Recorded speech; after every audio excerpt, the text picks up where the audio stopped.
많은 분들이 관련해갖고, 뭘 예고 있지?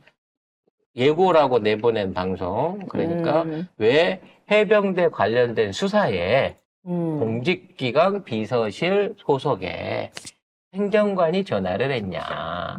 라는 부분에 대한 의문에 대한 추적 조사를 좀 해보겠다라고 제가 말씀을 드렸잖아요. 조사에 실패했습니다.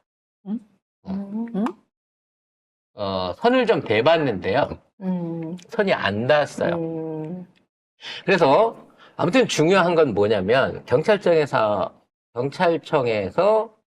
이모 과장 아마 제가 보기에 아까 울었던 분 해병대랑 통화해서 울었던 분이 아닐까 생각이 되는데 자 우리가 사건의 재구성을 해볼게요. 우리가 제일 중요한 건 공직기관 비서관실 소속 박모경정 네. 네, 무궁화 3개짜리가 전화를 해가지고 자 해병대에서 해병대 관련된 사건에 관해서 법무관이 전화가 올 거야. 여성 법무관. 우리가 알고 있는 그 여성 법무관이 전화가 올 테니 그 사람 하는 대로 처리를 해주셔라고 하는 압박 문자를 받았다는 게 새롭게 드러난 거예요. 그래서 지금까지 우리가 알고 있던 정보는 뭐였냐면 대통령이 업무 보고 상황에서 해병대가 이렇게 수사 보고를 해서 사단장이 고발 조치가 됐습니다라는 보고를 두고 그러면 누가 해병대 하겠어? 별자리 하겠어? 하고 국방장관한테 지랄을 해갖고 국방장이 그때 가서 그 경로에 놀라가지고 이거를 좀 가서 해결을 해봐 라고 얘기를 해가지고 경찰에 가서 빼왔다는 거 아니야. 근데 이걸 빼오는 과정 중에 일단 법무관, 여성 법무관이 그에 관련된 연락을 했다고 하고 나중에 추가로 밝혀진 게 뭐냐면 대령이 국방부 장관 안에 있는 참모였던 대령이 별 3개짜리 해병대 사령관을 비롯한 자기 사실상 그 상사들한테 전화지를 걸어갖고 이 모든 것들을 진행했다라고 얘기를 한 거야. 그러니까 대령이 별자리를 훈계해가면서 일을 왜 이따위로 처리하느냐라고 혼자서 이걸 다 했다는 거지. 근데 그때 당시부터 내가 도저히 풀리지 않는 의문은 뭐냐면 경찰이 이미 접수된 사건인데 이 사건을 해병대가 달라고 한들 국방부가 달라고 한들 접수된 사건 기록을 내줄 수 있느냐는 거지. 없죠. 쉽게 말해서 나도 경북청장 안에서 사건 관리를 하고 있는 중간 간부인데 갑자기 소방대장이 전화해갖고 그 서류 빼주세요 라고 얘기해서 빼주면 바로 잘릴 거 아니야. 야, 네가 소방대야 경찰서야. 왜 소방대장이 그 얘기를 했다고 그 서류를 빼줘? 라고 할 거기 때문에 경찰이 이 서류를 빼줬으면 경찰 내부 안에서 경찰을 조정할 수 있는 인물이 나서기 전에는 뭐 해병대 아니라 국방장관이 달라 그래도 이 서류는 나갈 수가 없는 서류예요. 근데 법무관 말 듣고 빼줬다는 거 아니야. 어? 그러니까 애초부터 이건 지휘체계상으로 말이 안 된다는 거야. 그러니까 해병대에 있는 그 수사관이 그러는 거야. 어떻게 빼주실 수가 있습니까? 그 서류를. 거기 아이고 해병 선배님인데 제대로 말씀을 해주셔야죠. 누가 얘기해서 그걸 빼줬습니까? 라고 얘기를 하다 보니 그분이 우셨다고 했잖아요. 그래서 이번에 새로 진술이 나왔는데 놀랍게도 국방부나 안보실이나 이런 쪽이 아닌 공직기관 비서관실에 경찰 파견된 행정관이 비서도 아니고 수석도 아니고 행정관이 전화해서 법무관이 전화가 올 테니 알아서 잘 처리하셔라는 압력을 줬다는 거예요. 그러니까 경찰이 이 정도로 움직일 수 있는 초불법적인 일을 하려고 하면 최소한 경찰청장, 그러니까 경북경찰청장, 그리고 그 위로 따져놓고 올라가면 서울 경찰청 총청장, 아니면 그 위에 있는 행안부 장관, 아니면 행안부 장관을 부릴 수 있는 대통령실 아니면 그런 직계 명령이 없는 상태에서 해병대가 접수됐던 서류 돌려달랍니다라고 밑에 있는 담당관이 내줄 수가 있는 구조라는 거지. 그래서 우리는 늘 윤석열을 의심했던 거 아니야. 윤석열이 지시를 해갖고 윤석열이 했을 것이다 라고 생각을 한 거야. 그래서 우리는 비서실을 의심했었던 거지. 비서실이나 누구에서 얘기를 하지 않았을까. 근데 결국 나온 거는 공직기관 비서관실이라는 거야.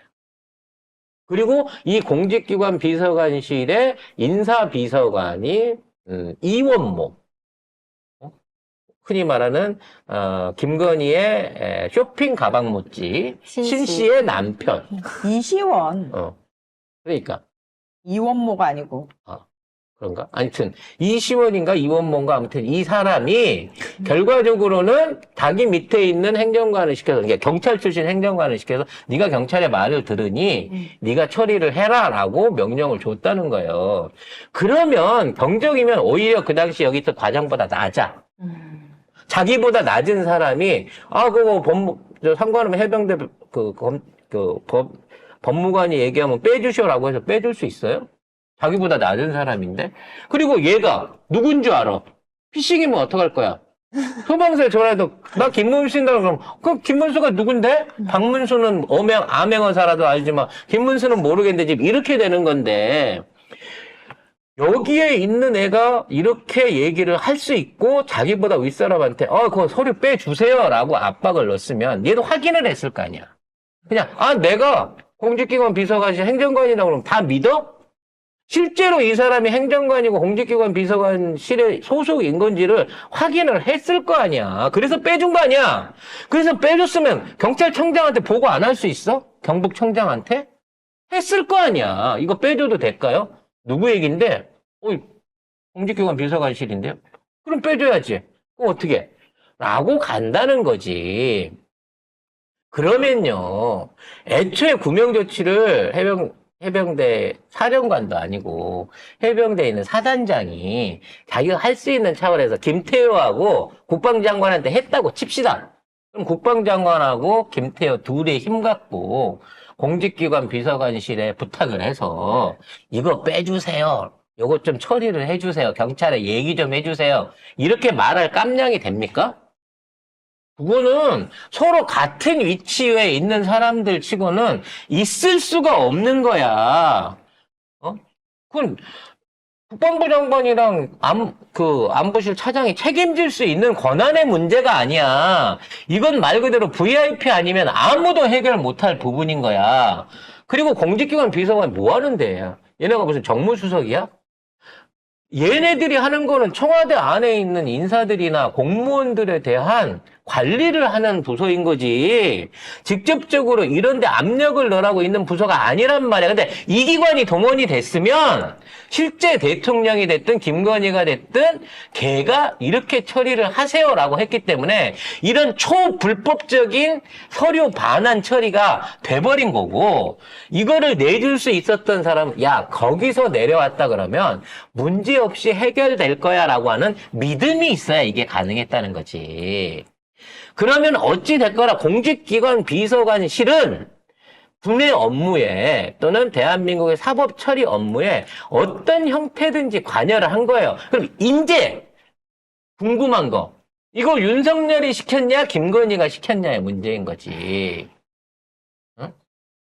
저는 공직기관 비서관실 안에 있는 이원모를 비롯한 사람들 또는 경찰 출신의 행정관들, 이런 사람들이 법을 개무시하고 절차와 시스템을 개무시하고 이러한 명령을 받고 이러한 명령을 실행할 수 있을 정도 되려면 이게 원래 이런 짓을 상식적으로 하던 조직이니까 가능하다는 거야. 최소한 이게 나중에 문제는 뭐가지 날라갈 일인데 이거 괜찮을까요? 라는 일고의 의심도 없이 이렇게 해라고 말했을 때 바로 할 수 있는 조직은 많이 해본 놈들이라는 거지. 처음 떠먹어본 놈들이 아니라는 거야. 그래서 이게 웃대가리가 국방장관이나 김태효에서 끝날 수가 없어.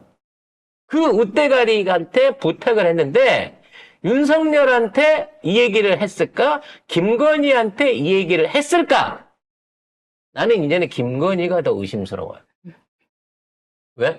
실제적으로 경찰에 대한 어떤 관리는 지가 다 하고 있다고 항상 공언을 했었고, 그래서 경찰 출신 행정관을 보낸 거야. 정상적인 업무 추진이라든지 공문이라든지 요런 절차를 밟지 않고 전화 한 번으로 짓밟아버려, 그냥 빼갖고 처리해버려 라고 할 수 있는 짓을 저지를 수 있는 무모함과 배짱, 그리고 시스템의 이해가 결여돼 있는 거는 조직 생활 안 해본 김건희밖에 없다는 거지. 조직 생활한 윤석열도 뭐 그렇게 크게 다르지 않던데. 아니, 윤석열이 하면 지 밑에 사람 시킨다니까.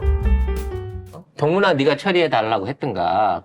알아서. 알아서 해줘라라고 하지. 구체적으로 누굴 시켜갖고 어디에 어떻게 연락을 해라 이런 거는 요런 류의 조작질에 능한 건의가 있을 가능성이 크다는 거예요. 그래서 이번 최상병 관련한 이거는 사실은 그 직권 남용이에요. 윤석열이 했다고 쳤을 때 윤석열의 직권 남용으로 볼 소지가 있었단 말이에요. 근데 지금 이걸 파보면 배경이 윤석열이 아니고 김건희일 가능성이 난 더 높다고 봐요. 대통령실 안에 공직기관 비서관실 같은 경우는 윤석열이 꽂은 사람이 아니야.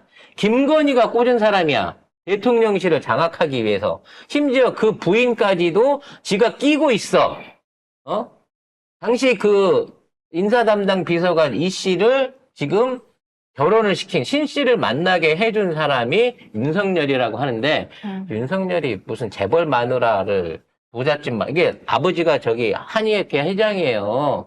졸라 돈 많은 재벌입니다. 그런 돈 많은 재벌 부인을 지가 데리고 살지 왜 밑에 있는 비서관 소개를 시켜주겠어. 이건 결과적으로 따져놓고 보면 르네상스 파들이 결과적으로 이 결혼을 해서 만든 거예요. 그래서 권력의 중심으로 혈맹으로 끌어들인 거지.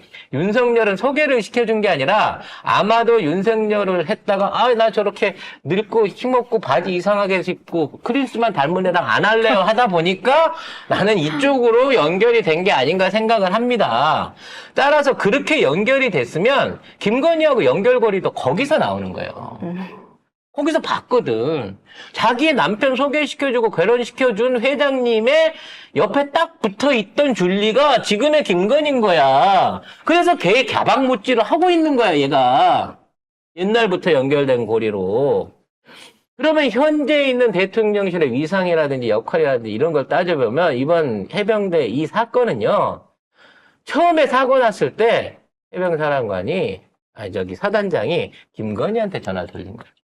그래서 김건희가 자기 직속인 그 공직기관 비서관실에 이거 경찰 출신 그거 누구 있잖아. 그거 내가 꽂아주는 걔 박경장 시켜서 해결하라고 해. 그러니까 박경장이 경찰에다가 전화를 했겠죠. 그러면서 자기가 어떤 사람이고 내가 경찰 출신 누구고 내 위에 누가 있고 얘가 대통령실인 거고 해서 빼준 거지. 그때까지 경찰은 그랬을 거야.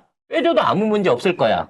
근데 빼주고 나니까 박중영이 끝까지 이거를 문제 삼기 시작하면서 커졌네? 박중영이 아니고 네. 박정은 대령. 박정은 대령이 이거를 문제 삼기 시작하면서 문제가 커졌네? 이거 덮어야 되네? 그렇게 되다 보니까 지금에 있는 상황으로 흘러왔다고 봐진다는 거예요. 윤석열이 했으면 권력 남용이야. 김건희가 했으면 권력 남용 플러스 비선 조직이 이 짓거리를 했으니까 국정농단이 플러스 알파가 되는 거예요. 그래서 지금 이 박모 경장이라고 하는 놈의 행적과 그 당시에 누구 명령을 받아서 이런 무모한 짓거리를 했냐는 수사가 꼭 필요하다는 거예요. 근데 얘를 찾아보려고 대통령실부터 시작했고 계속 연락을 돌려봤는데 안 나와, 얘가 지금. 안 나타나. 그 뒤에 대한 첩보가 안 나와. 내가 보기에 경찰 출신이고 건의가 꽂았거나 이렇게 하면 얘 과거 근무 이력이나 뭘 살펴놓고 보면 뻔히 윤석열이가 한동훈 조사관으로 얘기했거나 중앙지검 안에서 뭘 했거나 이런 연결고리가 나올 걸로 생각하고 조사를 해보려고 했거든. 우리 방송을 들었나 봐. 자취를 감췄어. 하지만 저희는 부족해서 취재를 못하지만 이 사람의 그러니까 이 박모 경정이라고 하는 사람의 배우와 연결고리 얘가 어떻게 해서 출세를 했는지에 대한 파악이 꼭 필요한 거다. 그리고 그 배우에서 이제 윤석열이 아닌 김건희의 냄새가 난다. 저도 알아보겠지만 여러분들도 많이 제보해서 알릴 수 있는 분들을 통해 갖고 이 부분을 집중적으로 파봐야 될 필요가 있다고 생각이 됩니다. 자, 여기까지만 하고 오늘 이상 송 작가님의 저의 개인적인 의심과 내피셜이었습니다, 여러분. 저희 직원들, 저희 출연 스태프들은 전혀 제 의견과 무관함을 다시 밝히도록 하겠습니다.